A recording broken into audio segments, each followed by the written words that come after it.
You are entitled to the pleasure and the satisfaction of seeing William and Mary move powerfully into the 21st century, your century. President Taylor Reevely urges graduates to expect great things from William & Mary. It is your alma mater. It is your legacy, he says.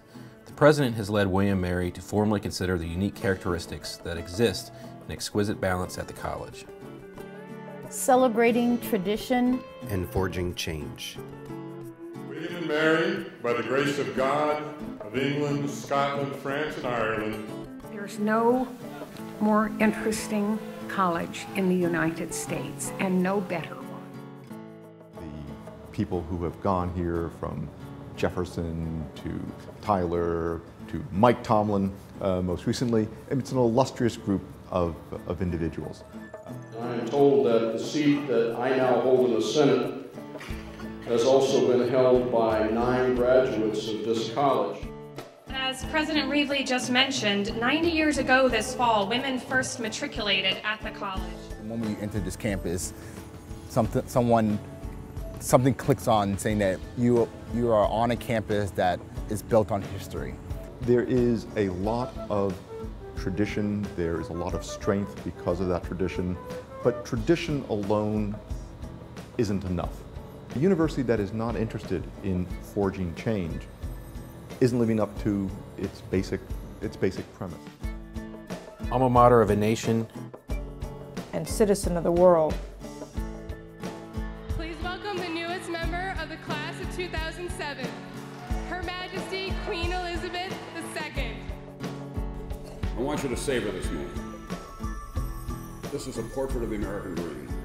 What we're trying to do is not only to give students the very best classroom experience we can, but also to push them out and have them see the world from a different perspective. Now we have global issues as it relates to pollution, from climate change to mercury. We see the community as a global community, and we see the future as a global future.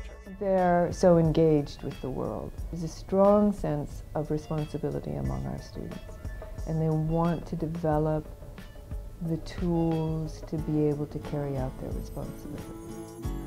Dedicated to teaching. And devoted to research. What we're really doing here is we're integrating education and research together the way they should be. It's important to me to be, to try to be really excellent as a teacher and really reach my students, but I also love research. You couldn't teach a student in 1970 or 75 to do neuroscience or environmental science and policy, but people eventually learned those things because they were creative, they asked questions, and they were willing to be sort of confronted by things they didn't understand. So that's the gift I think we give to our students.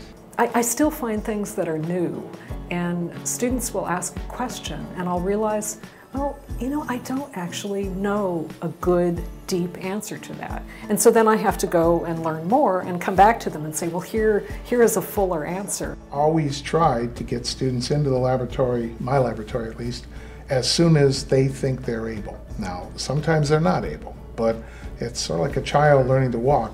Ultimately, everything we teach was once someone's research. Large enough for excellence and small enough for community. We have been known for decades in our department as a farm team for the top PhD programs out there. William & Mary has risen to become one of the leading small universities in the nation. When you think about our size, this is where you can have some of those wonderful conversations, intellectual dialogues where people are really truly interested in learning more about one another. I like being on a campus where I know 15 people walking around any given day. I like feeling like we're all in this together.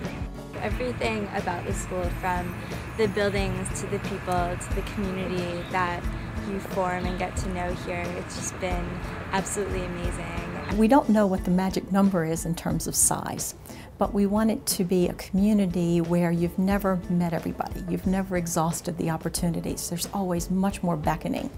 I think it was a 1949 handbook. Who comes here belongs here.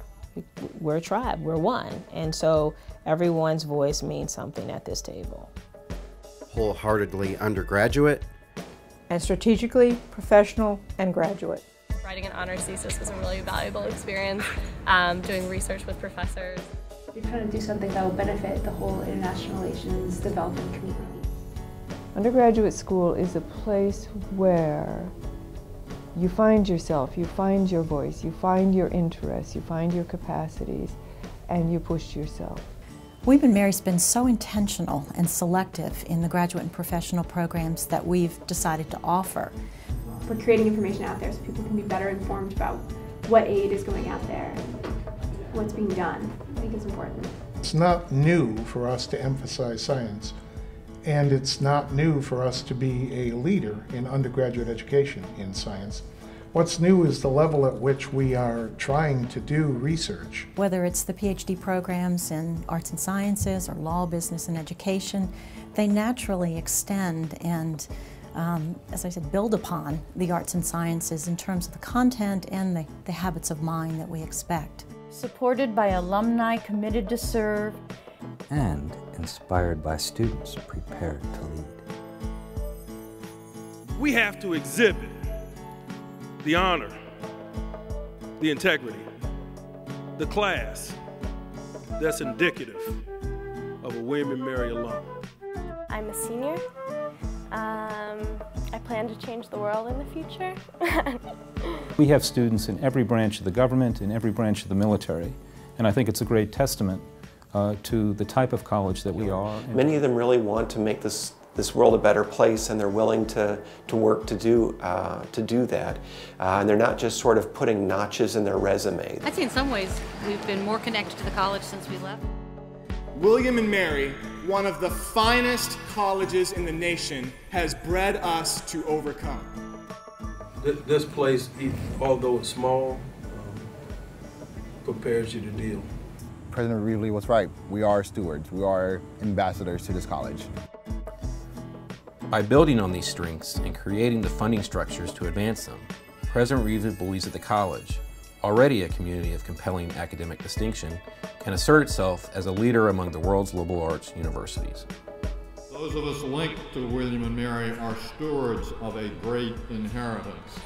But the 21st century can easily prove to be our university's most productive to date, eclipsing even the century when George Washington, Thomas Jefferson, James Monroe, John Marshall walked William & Mary's precincts.